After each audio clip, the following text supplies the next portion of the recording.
Hi students, welcome to a new class. Today we are going to discuss about product life cycle. ഉൽപ്പന്ന ജീവചക്രത്തെക്കുറിച്ചാണ് നമ്മൾ ഇന്ന് പഠിക്കാൻ പോകുന്നത്. Product life സൈക്കിളിനെ കുറിച്ച് പറയുന്നതിന് മുന്നേ തന്നെ നമ്മൾ നമ്മുടെ ലൈഫ് സൈക്കിളിനെ കുറിച്ച് നോക്കേണ്ടതുണ്ട്. Every one on this earth as a well defined life cycle. നമ്മുടെ ഭൂമിയിലുള്ള എല്ലാവർക്കും എന്തുണ്ട്? ഒരു വെൽ ഡിഫൈൻഡ് ആയിട്ടുള്ള ഒരു ലൈഫ് സൈക്കിൾ ഉണ്ട്. Whole human beings take birth. എല്ലാ ഹ്യൂമൻ ബീയിങ്സും എന്ത് ചെയ്യുന്നു? ജനിക്കുന്നു. അതുപോലെ തന്നെ എഡ്യൂക്കേറ്റ് ദംസെൽഫ്, അവരെന്ത് ചെയ്യുന്നു? വിദ്യാഭ്യാസം നേടുന്നു. Grow, then become old and one day die. ജനിക്കുകയും പഠിക്കുകയും വളരുകയും വയസ്സാവുകയും ഒരു ദിവസം മരിക്കുകയും ചെയ്യുന്നു. ഇതാണ് ഒരു വ്യക്തിയുടെ, ഒരു ഹ്യൂമൻ ബീയിങ്ങിൻ്റെ ലൈഫ് സൈക്കിൾ എന്ന് പറയുന്നത്. This is the life cycle of human beings. ഒരു കുട്ടി ജനിക്കുന്നു, ആ കുട്ടി വളരുന്നു, കുട്ടി കൗമാരപ്രായം കഴിയുന്നു, കുട്ടി എന്ത് ചെയ്യുന്നു? വിവാഹം കഴിക്കുന്നു, കുട്ടികളുണ്ടാവുന്നു, ജീവിക്കുന്നു, മുത്തച്ഛനാവുന്നു, വയസ്സാവുന്നു, മരിക്കുന്നു. ഇതാണ് ഹ്യൂമൻ ലൈഫ് സൈക്കിൾ എന്നുള്ളതുകൊണ്ട് ഉദ്ദേശിക്കുന്നത്. The same way every product has a life cycle. The same way every product has a life cycle. ഇതുപോലെ തന്നെ എന്ത് ചെയ്യുന്നു? ഇതേ രീതിയിൽ ഒരു ഹ്യൂമൻ ബീയിങ്ങിൻ്റെ ലൈഫ് സൈക്കിളിനെ കുറിച്ച് പറയുന്നത് പോലെ തന്നെ in the same way every product has a life cycle. ഓരോ ഉൽപ്പന്നത്തിനും ഒരു ലൈഫ് സൈക്കിൾ ഉണ്ട്, ഒരു ജീവിത ചക്രമുണ്ട്. It is known as product life cycle. അതിനെ നമുക്ക് എന്ത് വിളിക്കാം? പ്രൊഡക്റ്റ് ലൈഫ് സൈക്കിൾ എന്ന് വിളിക്കാം. Like humans, duration of life cycle varies. മനുഷ്യൻ്റെ ലൈഫ് സൈക്കിളിനെ പോലെ തന്നെ പ്രൊഡക്റ്റിൻ്റെ ലൈഫ് സൈക്കിളും എന്ത് ചെയ്യുന്നു? പ്രൊഡക്റ്റ് ലൈഫ് സൈക്കിളിൻ്റെ ഡ്യൂറേഷനും എന്ത് ചെയ്യും? വ്യത്യാസപ്പെട്ടുകൊണ്ടിരിക്കും. മനുഷ്യരുടെ ലൈഫ് സൈക്കിൾ വ്യത്യസ്തമല്ലേ? നമ്മുടെ ഫോർ എക്സാമ്പിൾ ഒക്കിനാവ എന്ന് പറയുന്നത് ജാപ്പാനിലെ ഒരു പ്ലേസാണ്. അവിടെ 100 വയസ്സിന് മുകളിൽ എന്ത് ചെയ്യുന്നുണ്ട്? ഭൂരിഭാഗം ആളുകളും ജീവിക്കുന്നുണ്ട്. അതുപോലെയാണോ കേരളത്തിൽ? 60, 65, 70 വയസ്സ് വരെയൊക്കെ.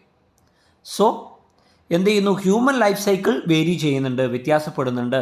അതുപോലെ തന്നെ എന്ത് ചെയ്യുന്നു? പ്രൊഡക്റ്റ് ലൈഫ് സൈക്കിളും എന്ത് ചെയ്യും? വേരി ചെയ്യുന്നു. പ്രൊഡക്റ്റ് ലൈഫ് സൈക്കിളിൻ്റെ ഡ്യൂറേഷൻ, കാലാവധി എന്ത് ചെയ്യുന്നു? കാലയളവ് എന്ത് ചെയ്യുന്നു? വ്യത്യാസപ്പെട്ടുകൊണ്ടിരിക്കും. According to Arch Patton, life cycle of a product is akin to human life cycle from several angle. Like a man, the product also takes birth, rapid growth, attain maturity and then enters the declining stage. Arch Patton പറഞ്ഞിട്ടുള്ളത് ഒരു പ്രൊഡക്റ്റിൻ്റെ life cycle human life സൈക്കിളുമായിട്ട് ഒരുപാട് ബന്ധമുണ്ട് എന്നുള്ളതാണ്. Like a മാൻ, ഒരു വ്യക്തി ജനിക്കുന്നത് പോലെ തന്നെ the life cycle of a product takes birth, rapid growth, attain maturity, then enter to declining stage. ഒരു കുഞ്ഞ് ജനിക്കുന്ന പോലെ തന്നെ ഒരു ഉൽപ്പന്നം ജനിക്കുകയും അത് റാപ്പിഡ് ഗ്രോത്ത് ഉണ്ടാവുകയും വളരെ പെട്ടെന്ന് തന്നെ വളർച്ച ഉണ്ടാവുകയും മെച്യൂരിറ്റിയിലേക്ക് എത്തുകയും അതുപോലെ അവസാനം എന്ത് ചെയ്യുന്നു? ഡിക്ലൈൻ ചെയ്യുകയും ചെയ്യുന്നു. അതാണ് പറയുന്നത്. സോ ഇതെന്ത് ചെയ്യുന്നു? Every product has a life cycle. മനസ്സിലാക്കേണ്ട കാര്യം, ഓരോ പ്രൊഡക്റ്റിനും എന്തുണ്ട്? ഓരോ ലൈഫ് സൈക്കിൾ ഉണ്ട് എന്നാണ് പറയുന്നത്. Just like living being has a life cycle. നമുക്ക് ഓരോരുത്തർക്കുമുള്ള ലൈഫ് സൈക്കിൾ പോലെ തന്നെ ഓരോ പ്രൊഡക്റ്റിനും എന്തുണ്ട്? ഓരോ ലൈഫ് സൈക്കിൾ ഉണ്ട് എന്നാണ് പറയുന്നത്. The products life begin with the market introduction. ഒരു പ്രൊഡക്റ്റിൻ്റെ ലൈഫ് തുടങ്ങുന്നത് എങ്ങനെയാണ്? A products life begin with its market introduction. ഒരു പ്രൊഡക്റ്റിനെ കമ്പോളത്തിലേക്ക് അവതരിപ്പിക്കുന്നതോട് കൂടിയിട്ടാണ് ഒരു പ്രൊഡക്റ്റിൻ്റെ ലൈഫ് തുടങ്ങുന്നത്. Then go through a period during which its market grows rapidly. Eventually it reaches at maturity and then stands saturated. Afterwards its market declines and finally the life comes to an end. ഒരു product മാർക്കറ്റിലേക്ക് introduce ചെയ്യുന്നതോട് കൂടിയിട്ടാണ് അതിൻ്റെ life ആരംഭിക്കുന്നത്. പിന്നീട് ഇത് റാപ്പിഡായിട്ട് എന്ത് ചെയ്യുന്നു? വളരുന്നു, മെച്യൂരിറ്റി സ്റ്റേജിലേക്ക് എത്തുന്നു, അവസാനം എന്ത് ചെയ്യുന്നു? സാച്ചുറേഷൻ, ഡിക്ലൈനിലേക്ക് പോകുന്നു, താഴ്ചയിലേക്ക് പോകുന്നു. അങ്ങനെ എന്ത് ചെയ്യുന്നു? അവസാനം ചെയ്യുന്നതോട് കൂടിയിട്ട് എന്തായി? The life of a product comes to an end. അവിടെ എന്ത് സംഭവിക്കുന്നു? ഒരു ഉൽപ്പന്നത്തിൻ്റെ ലൈഫ് എന്ത് ചെയ്യുന്നു? അവിടെ അവസാനിക്കുന്നു എന്നാണ് പറയുന്നത്. ഓക്കെ, അപ്പോൾ വ്യത്യസ്തമായ ഘട്ടങ്ങളിലൂടെയാണ് ഒരു പ്രൊഡക്റ്റ് പാസ് ചെയ്ത് പോകുന്നത് നമുക്ക് മനസ്സിലായി കഴിഞ്ഞു. ഏതൊക്കെയാണത്? Introduction, growth, maturity and decline. Okay, ഇതാണ് ഇതിൽ പറയുന്നത്. The period during which a product lives in the market can be termed as product life cycle. ഒരു പ്രൊഡക്റ്റ് ഒരു മാർക്കറ്റിൽ എത്ര കാലം ജീവിച്ചിരിക്കുന്നു, ഒരു മാർക്കറ്റിൽ ഒരു പ്രൊഡക്റ്റ് എത്ര കാലം ജീവിച്ചിരിക്കുന്നു എന്നതിനെ നമുക്ക് എന്ത് ചെയ്യുക? ആ പ്രൊഡക്റ്റിൻ്റെ പ്രൊഡക്റ്റ് ലൈഫ് സൈക്കിൾ നമുക്ക് വിശേഷിപ്പിക്കാം. A product leaves in the market. Okay, the period during which a product lives in the market is termed as product life cycle. എത്ര കാലത്തോളം ഒരു പ്രൊഡക്റ്റ് മാർക്കറ്റിൽ ജീവിച്ചിരിക്കുന്നു എന്നത് നമുക്കത് പ്രൊഡക്റ്റ് ലൈഫ് സൈക്കിളുമായിട്ട് താരതമ്യപ്പെടുത്താവുന്നതാണ്. ഒരു എക്സാമ്പിൾ പറയുകയാണെങ്കിൽ മാരുതി 800 ഇൻട്രൊഡ്യൂസ്ഡ് ഇൻ 1984. 1984 എന്ത് ചെയ്തത്? മാരുതി 800 എന്ത് ചെയ്ത് ലോഞ്ച് ചെയ്തത്. This is an best example for product life cycle. Maruti 800 as an introduction stage, growth stage, maturity stage, and after that, decline stage. This is the best example for product life cycle. 1984 Maruti 800 launch ചെയ്തു. അത് introduction stage, പിന്നീട് അതിന് rapid growth ഉണ്ടായി, പിന്നെ അത് maturity സ്റ്റേജിലേക്ക് എത്തി, and finally it begins to decline. അവസാനം എന്ത് ചെയ്തു? അത് ഡിക്ലൈനിലേക്ക് പോയി. Maruti 800 car passes through all the stages of product life cycle. Maruti 800 ഈ പറയുന്ന എല്ലാ ഘട്ടങ്ങളിലൂടെയും എന്ത് ചെയ്തിട്ടുണ്ട്? പോന്നിട്ടുണ്ട്, അല്ലെങ്കിൽ സഞ്ചരിച്ചിട്ടുണ്ട് എന്നാണ് പറയുന്നത്, അല്ലേ? മാരുതി 800 ഇപ്പോൾ അങ്ങനെ പൊതുവെ ഇല്ല, ഫെമിലിയർ അല്ല. കാരണം എന്താണ്? അതിപ്പോൾ പ്രൊഡക്ഷൻ ഇല്ല. അത് 1984 പ്രൊഡക്ഷൻ തുടങ്ങി, പിന്നീട് വിവിധ മോഡലുകൾ, വിവിധ വേരിയൻറ്റുകൾ വന്നു. അങ്ങനെ അവസാനം എന്ത് ചെയ്തു? അതിൻ്റെ പ്രൊഡക്ഷൻ അവസാനിപ്പിച്ചു, അത് ഡിക്ലൈനിലേക്ക് പോയി എന്നുള്ളതാണ്. Okay, due to several causes, ഒരുപാട് കാരണങ്ങളെ കൊണ്ടാണ്. Stages through which a product passes are collectively called product life cycle. ഒരു ഉൽപ്പന്നം സഞ്ചരിക്കുന്ന വ്യത്യസ്തമായിട്ടുള്ള സ്റ്റേജ്, ഘട്ടങ്ങളെ നമുക്ക് എന്ത് പറയാം? പ്രൊഡക്റ്റ് ലൈഫ് സൈക്കിൾ എന്ന് പറയുവാൻ സാധിക്കും. The concept of product life cycle popularized by Theodore Levitt in 1965. 1965 Theodore Levitt എന്ന് പറയുന്ന ആളാണ് എന്ത് ചെയ്തിട്ടുള്ളത്? പ്രൊഡക്റ്റ് ലൈഫ് സൈക്കിൾ എന്ന് പറയുന്ന കൺസെപ്റ്റ് ഇത്രത്തോളം എന്ത് ചെയ്തിട്ടുള്ളത്? കൊണ്ടുവന്നിട്ടുള്ളത്. ഓക്കെ, പ്രൊഡക്റ്റ് ലൈഫ് സൈക്കിളിൻ്റെ ഒരു ഗ്രാഫിക്കൽ റെപ്രസെൻറ്റേഷനാണ് ഇവിടെ കാണുന്നത്. In the introduction stage the sales were very low. In the growth stage it tend to increase the sale of the company, sale of the product. In the maturity stage the sale of a product is at peak, and in the decline stage the sales becomes low, decreasing the sales. Okay, this is the product life cycle graphical representation. Okay, product life cycle of Nokia, for an example, product life cycle of Nokia was a major phone manufacturing company was a major phone manufacturing company in the world. They catered different variants of mobile phones to the customers all over the world. But due to several causes, Nokia company become collapsed, or they are vanished from the market. Here the product life cycle of the Nokia. നമുക്ക് നോക്കിയാൽ മനസ്സിലാവും. Introduction സ്റ്റേജിൽ എന്ത് ചെയ്യുന്നു? Sales കുറവാണ്, അത് കൂടിക്കൂടി വരുന്നു സ്വാഭാവികമായിട്ടും. ഗ്രോത്ത് സ്റ്റേജിലേക്ക് എത്തുമ്പോഴേക്കും എന്ത് ചെയ്യുന്നു? നോക്കിയ ഈ സീരീസിൽ പെടുന്ന ഫോണുകൾ എന്ത് ചെയ്യുന്നു? പുറത്തിറക്കുന്നു, ഗ്രോത്ത് വന്നുകൊണ്ടിരിക്കുകയാണ്. മെച്യൂരിറ്റി പീരീഡിലേക്ക് എത്തുന്ന സമയത്ത് നോക്കിയ എന്ത് ചെയ്യുന്നു? സിംബിയൻ, അതുപോലെ തന്നെ N സീരീസിൽ വരുന്ന N73 പോലെയുള്ള ഫോണുകൾ ഇറക്കുന്നു. അങ്ങനെ അത് മെച്യൂരിറ്റിയിലേക്ക് എത്തുന്നു. ഡിക്ലൈനിലേക്ക് വരുന്ന സമയത്ത് Nokia Windows and Symbian phones. Decline സ്റ്റേജിലേക്ക് വരുമ്പോൾ എന്താണ്? Due to the introduction of the Android operating system, Nokia cannot hold in the market. ഈ സ്മാർട്ട് ഫോൺ ടെക്നോളജി വന്നതോട് കൂടിയിട്ട് നോക്കിയക്ക് എന്ത് ചെയ്തില്ല, പിടിച്ചിരിക്കാൻ സാധിച്ചില്ല. നോക്കിയ made a tie-up with Windows and then introduced Nokia phones with inbuilt Windows operating system. പക്ഷെ അതൊന്നും എന്ത് ചെയ്തില്ല, വിലക്ക് പോയില്ല. എന്ത് ചെയ്തു, സെയിൽസ് കർവ് താഴേക്ക് പോയി എന്നുള്ളതാണ്, ഡിക്ലൈൻ സ്റ്റേജിലേക്ക് പോയി എന്നുള്ളതാണ് പറയുന്നത്.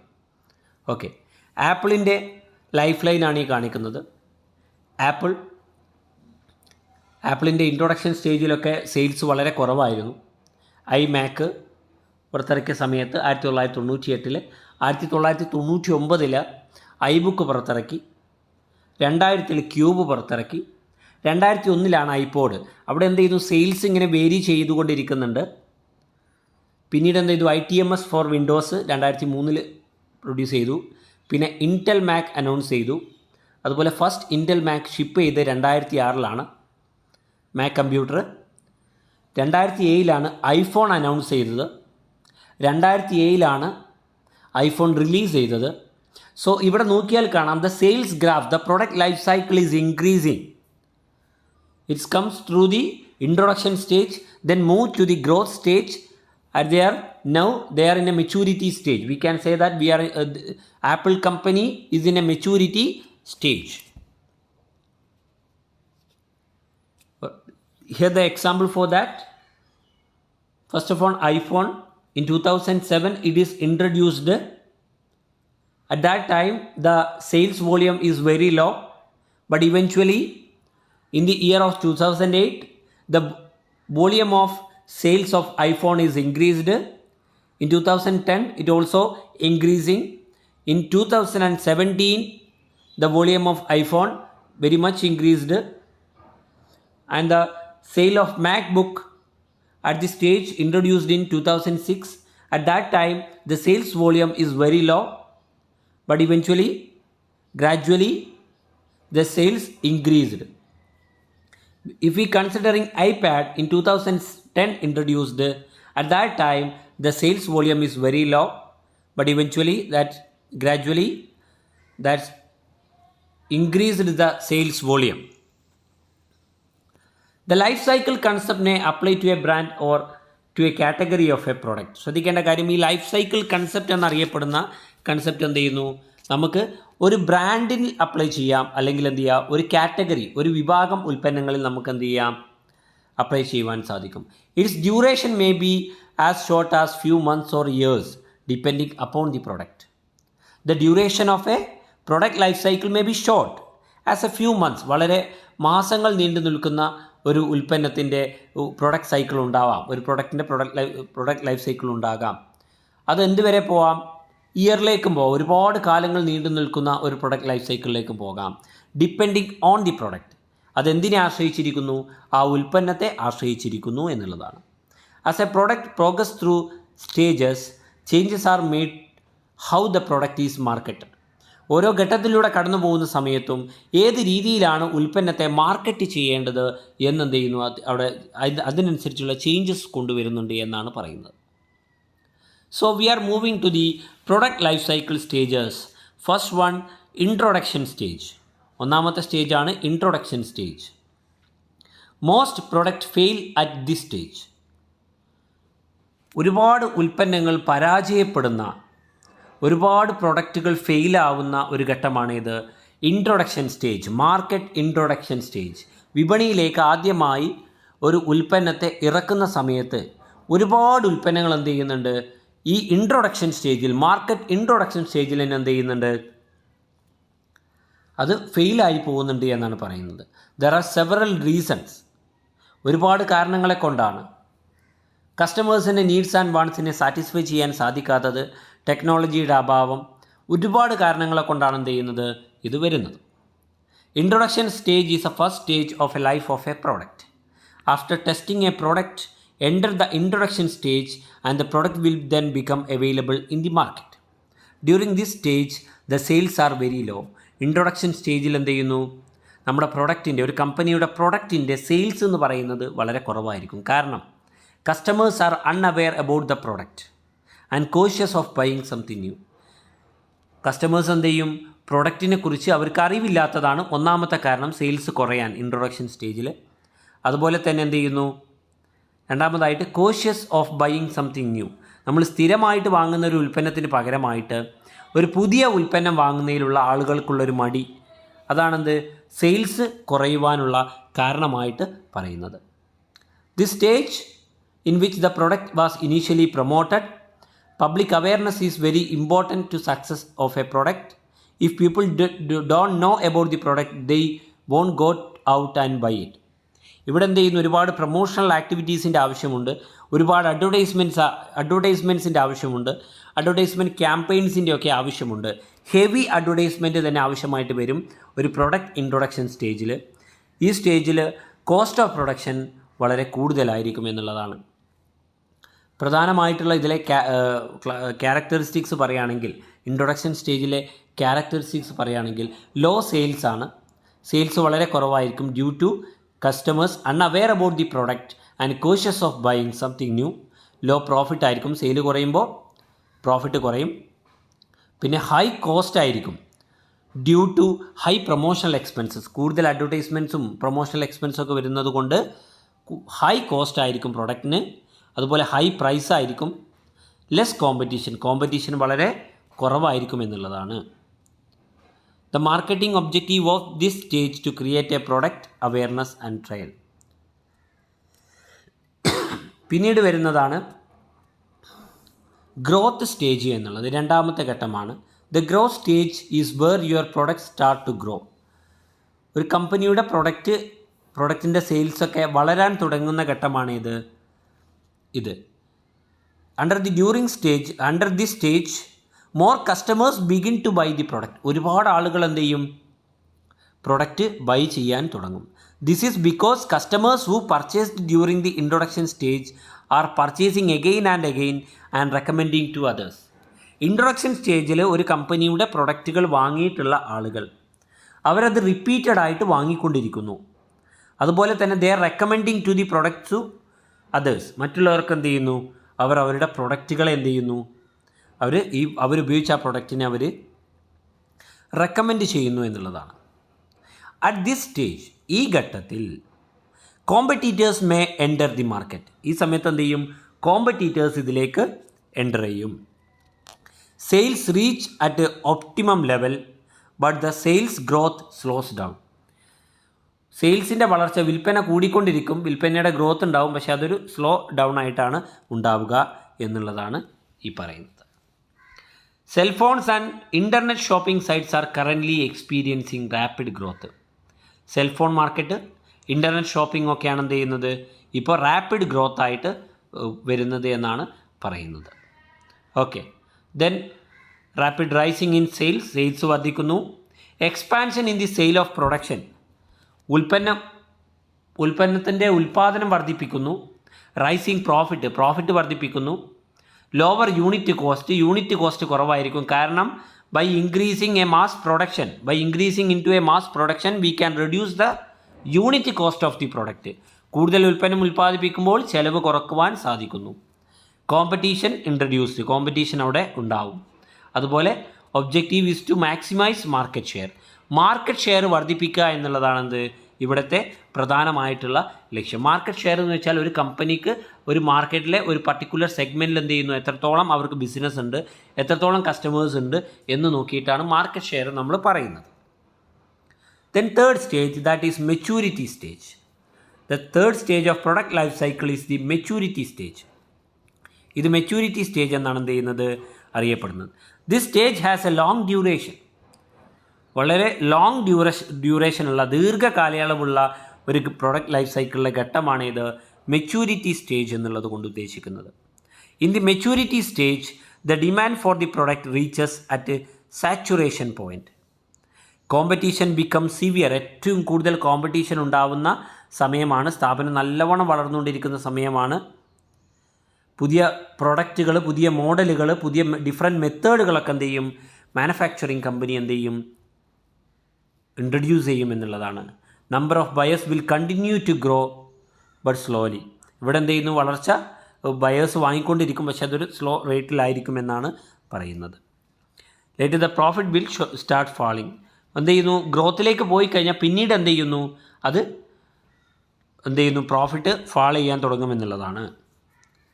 ഇതിന് എക്സാമ്പിളായിട്ട് പറയുന്നത് എന്താണ്? Microwave ovens, video tape recorders, personal computers are products that have reached maturity reach ചെയ്തിട്ടുള്ളതാണ്. In the later part of the stage there is no growth of sales. കുറച്ച് കഴിയുമ്പോൾ എന്ത് ചെയ്യും? പിന്നെ ഗ്രോത്ത് ഉണ്ടാവില്ല. Sales become stagnant. സെയിൽസ് എന്ത് ചെയ്യും? മാറ്റമില്ലാതെ തുടർന്നുകൊണ്ടിരിക്കും. Competition becomes more tough. Competition എന്ത് ചെയ്യും? വളരെ ടഫായിട്ടാണ് ഉണ്ടാവുക. The stock becomes large and profit decline further. എന്ത് ചെയ്യുന്നു? പ്രോഫിറ്റ് ഡിക്ലൈൻ ചെയ്യാൻ തുടങ്ങുമെന്നുള്ളതാണ്.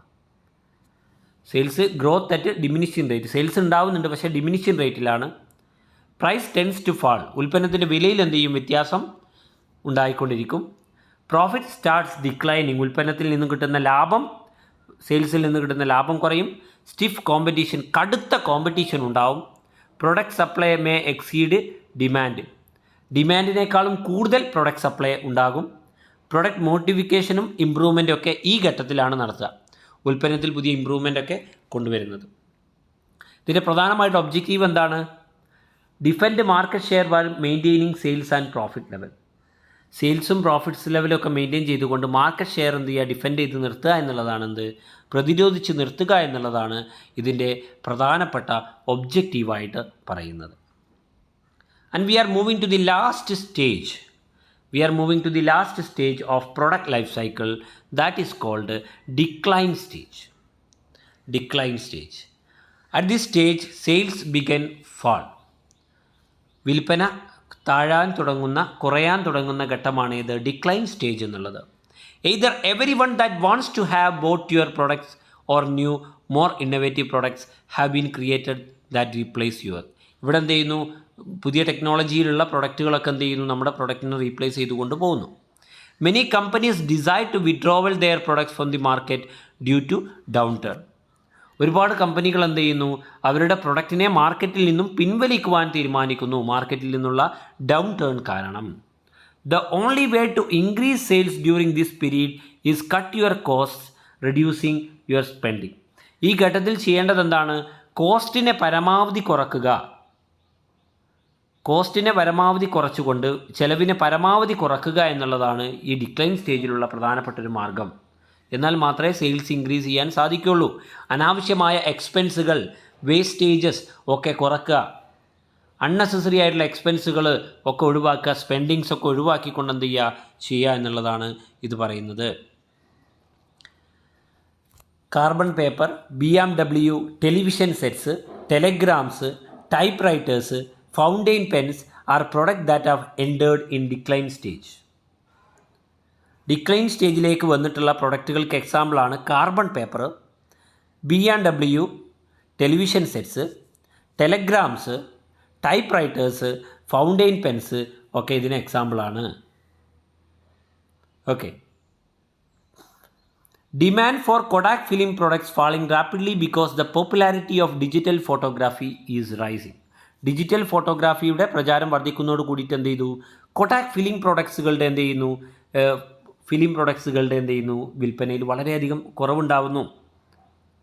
അതുപോലെ തന്നെ due to the increase of cloud computing, cloud storaging, the sale of pen drive, sale of memory cards are decreasing.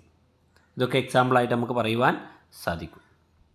ഈ ഘട്ടത്തിലുള്ള പ്രത്യേകതകൾ എന്തൊക്കെയാണ്? ഡിക്ലൈൻ സ്റ്റേജിലുള്ള ഒന്ന് പറയുന്നു റാപ്പിഡ് ഫാൾ ഇൻ സെയിൽസ്.